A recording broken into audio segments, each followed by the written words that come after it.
안녕하세요. 맞춤피서의학과 서유도 원장입니다. 거의 80%는 이분과 같은 눈을 가지고 있어요. 뭐가 느껴지시나요? 첫 번째는 일단 기본적으로 함몰이에요. 함몰. 보이시죠? 여기 이마뼈 튀어나와 있죠? 안구 들어가 있죠? 또 함몰눈이다 보니까 또 하나의 특징은 뭐냐 하면은 요 위에서 이렇게 덮여 내려오는 피부들이 되게 많아요. 덮여 내려온 피부들이 되게 많으니까 검은 동자를 이렇게 가리고 있죠. 그리고 또 가리는 것 뿐만이 아니라 자세히 보시면은 보이세요? 피부가 속눈썹을 누르고 있어요. 이 부분 보세요. 이거 속눈썹이잖아요. 이 속눈썹을 지금 피부가 이렇게 눌러내리고 있어요. 눌러내리고 있어가지고 이런 식으로 피부가 이렇게 짓누르고 있는 거예요. 그래가지고 이게 심하신 분들은 이 눈 앞머리에서 눈을 떴다가 왔다 할 때 여기에 자꾸 찔려요. 여기가. 그래가지고 결막 충혈되고 결막에 실핏줄 많이 올라오고 눈물 나오고 여기 뭐 둥둥 떠다니는 것 같기도 하고 어떤 사람들은 뭐 난시 생기기도 하고 막 이래요. 그리고 이런 모든 것들의 결과로 눈썹을 항상 지켜터요. 눈썹 약간 어느 정도 이렇게 힘이 들어가고 있는 거죠. 우리는 뭐 50대, 60대 아버님들 얘기하는 게 아니라 20대, 30대 친구들 얘기하는 거니까 이렇게 눈썹을 치켜들어가지고 마치 여기가 되게 긴 사람처럼 착각을 일으키게 돼요. 근데 실제적으로는 좁은 거라는 거죠. 그리고 또 하나는 피부가 어느 정도 두꺼워. 얇지 않아. 피부가 약간 두꺼우면서 그러면서 지방을 좀 이렇게 갖고 있죠. 그리고 몽골 주름은 약간 애매하게 덮여 있어요. 이게 완전하게 심한 몽골 주름이 이렇게 있는 게 아니라 약간 이렇게 뾰족하게 누호도 어느 정도 적당히 보이면서 그리고 약간 이렇게 뾰족하게 이거를 저는 약간 새부리 같다고 표현하거든요. 앞머리가 약간 이러잖아요. 이렇게 딱 요거예요. 이런 식으로 이런 식의 느낌이 되니까 주위에서 눈이 매섭다 막 이런 얘기들을 많이 들어요. 여기가 뾰족하면서 검은 자가 충분하게 보이지가 않으면서 이렇게 덮여 있으니까. 그리고 여기는 불룩하고 피부는 약간 두꺼우면서 눈썹을 약간 치켜뜨니까 어딘지 모르게 답답한 것 같고 어딘지 모르게 매속 싸나운 것 같고 이렇게 되는 거거든요. 그래서 항상 고민을 하는 게 나 잘 눈 못 뜨는 것 같아요. 눈매개 좀 해야 될 것 같아요. 이렇게 얘기를 하시죠. 그러면은 성형외과에서는 돈을 벌어야 되니까 눈매개 좀 하셔야겠네요. 이렇게 얘기할 수도 있겠지. 그런데 이런 거는 우리가 가성한 거 맛으로 그래요. 거의 오시는 분의 한 50%는 다 가성인 것 같아. 50에서 많으면 한 80%까지는 가성한 거 맛인 것 같아. 가성이라면 다시 얘기하면 가짜예요.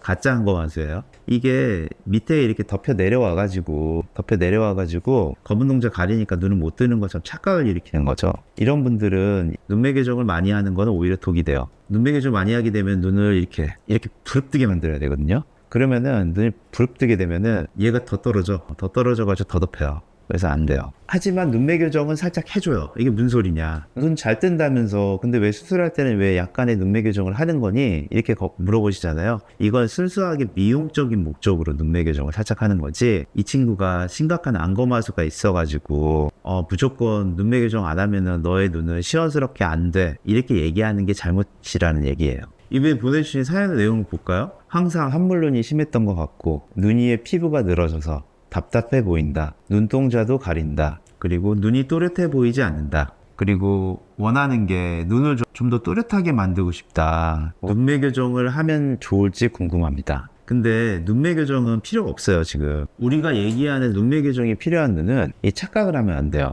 이렇게 눈꺼풀 테두리가 검은 동자를 가리고 있는 사람들의 눈이 안검하수가 있고 눈매 교정을 메인으로 해야 되는 눈이 되는 거죠. 아까 말씀드렸지만 이분은 눈매 교정을 미용적인 목적으로 살짝 하긴 하지만 더 정확하게 얘기해서는 처진 피부를 걷어내는 게 더 메인이 핵심이 되는 그런 분이라고 봐야 돼요. 그러면서 동시에 약간의 눈매 교정을 같이 해줘야 된다는 거죠. 그러면 이제 여기서 고민에 빠지게 돼요. 여기서도 나오지만 함몰눈이라서 쌍수를 하게 되면 너무 느끼해질 것 같아요. 일반적으로 남자분들이 원하는 거는 약간 이런 식으로 라인이 없으면서 약간 좀 눈매가 또렷한 걸 원하거든요. 쌍꺼풀 라인이 두껍지 않잖아요. 근데 결국에는 이런 식의 눈을 만드는 거를 원하는데 이 친구는 라이즈의 원빈이니까 뭘 해도 잘 어울리긴 하겠지만 이 친구는 뭐 두꺼운 라인도 어울릴 거야 아마. 근데 일단 우리는 라이즈 원빈이 아니기 때문에 두꺼운 라인 쪽은 못 찾고 아무튼 얇은 속쌍을 만들어서 이 처진 피부를 걷어내는 이게 이 친구한테 핵심이 되는 거예요. 그러면서 약간의 눈매 교정이 되는 거죠. 그러려면은 필연적으로 라인을 만들어야 돼요. 어쩔 수가 없는 거죠. 완전 무쌍이라고도 있어요. 완전 무쌍. 그건 뭐냐 하면은 여기에 있는 우리가 보통 이제 존 1이라고 얘기하는 부분이 있거든요.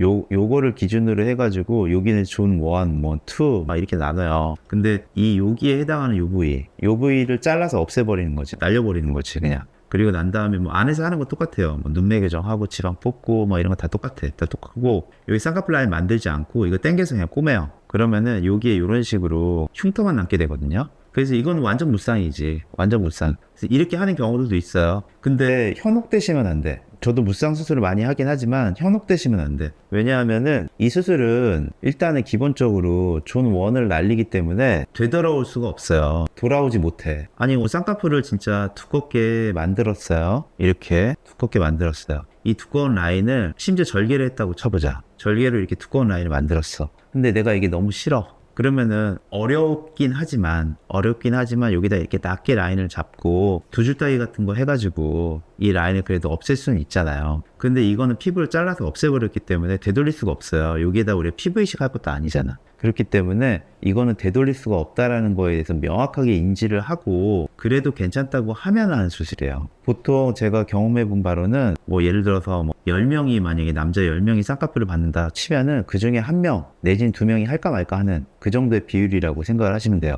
왜냐하면 저 같은 경우에는 되게 많이 얘기를 하거든요. 되돌릴 수 없다. 이거 잘 신중하게 선택을 해라. 그래도 괜찮다고 하는 분들이 해야지 만족도가 높아. 그리고 두 번째는 처음엔 좋을 수 있어요. 이게 이 부분 날리니까 처음엔 좋을 수가 있는데 나중에 나이가 들어서 덮이는 것도 생각을 해야 돼요. 나중에 나이가 들어서 덮인다면은 두 가지 패턴이 있어요. 좀 더 잘라. 요 위에 좀 더 잘라. 좀 짤 수 있죠. 그렇게 해서 할 수도 있고 두 번째는 잘라서는 안 돼. 그러면은 그 라인을 다시 잡아야 되거든요. 쌍꺼풀 라인을 다시 잡아야 되는데 우리가 이 존 1을 날렸기 때문에 여기 이제부터 잡는 라인은 존 2에 잡히는 라인이에요. 이거는 몽고 밴드 위쪽으로 잡히는 라인이기 때문에 무조건 아웃이 될 수밖에 없어. 아웃이 안 된다면은 존 1을 적게 잘랐던 거예요. 아웃이나 세미 아웃이 될 수밖에 없어요. 그런데 몽고 이 무쌍 수술을 하셨던 분의 대다수가 쌍꺼풀을 만들고 싶어 하지 않고 전후 차이가 생기는 게 싫고 눈을 떴을 때에도 라인이 안 보이고 눈을 감았을 때에도 라인이 안 보이는 걸 원하시는 분들이거든요. 그런 분들이 나중에 나이 들어가지고 처지면은 아웃라인으로 잡히는 거에 대해서 모르고 계신 분이 너무 많아. 그래서 제가 왜 자꾸 반말을 하죠? 죄송합니다.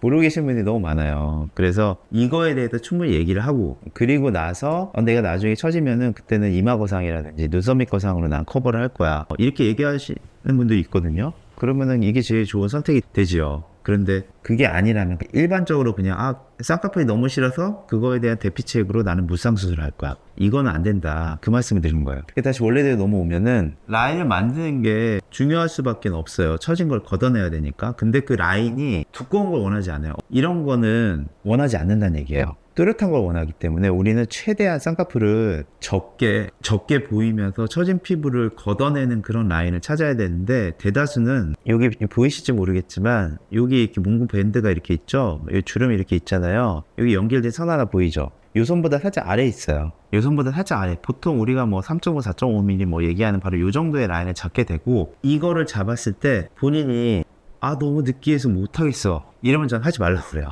왜냐하면은 수술하고 나서 스트레스가 더 많이 받기 때문에. 근데 이 정도를 잡았을 때 이 정도 내가 감당할 수 있겠다 하면은 해도 되죠. 왜냐하면은 이걸 잡더라도 또 나중에 쳐서 덮여 내려오잖아요. 그러니까 이 정도를 잡고 어느 정도의 아까 라이즈의 원미처럼 약간의 속상을 끝머리가 살짝 보이는 정도의 느낌을 가지고 가야지 그게 장기적으로 봤을 땐 더 좋은 거예요. 그래서 너무 느끼해질 것 같다. 요거에 대한 게 가장 큰 장벽이 돼요. 남자분들 같은 경우에는. 그래서 그 내가 잡을 수 있는 아까 얘기했던 그 전후 차이가 생기는 가장 낮은 라인을 한번 잡아보고 잘 안 되면 쌍대 같은 거 붙이라기도 하고 아니면 그 이쑤시개 같은 걸로 집에서 라인 한번 잡아보라고 하기도 해요. 그래서 한번 보고 그리고 그 정도가 이 정도면 뭐 그렇게 뭐 두꺼운 것도 아닌데 뭐 시간 지나면 다 덮이는데 뭐 그렇다면은 너무 느끼하게 생각할 필요는 없다. 그걸 잡지 않으면은 돈 버리는 거다. 내가 왜 수술한 거지? 이렇게 될 수도 있는 거예요. 그리고 항상 나오는 문제가 뭐냐 하면은 바로 트임이에요. 트임.